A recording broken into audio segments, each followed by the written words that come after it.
bagoong, ayan ako, Barrio Fiesta, paksiw na belly, at saka biryani, ayan. Yan ang aming hapunan. Biryani, paksiw, rice, with Fiesta, Barrio Fiesta, ginisang bagoong. Sarap yan. Okay. Tara, kain tayo. Mas masarap.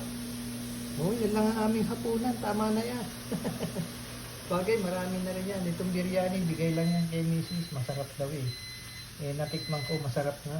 Lutong Indian. Ayan. Sige, kain tayo, kain. Masarap yan, Siyempre, hindi mawawala yung ating vitamins. Yung gamot ni tatay. Yan. Saka mayroon pang hotdog doon. Yan, yung hotdog. Biryani, paksiw na bangus, rice, saka bagoong. Yun,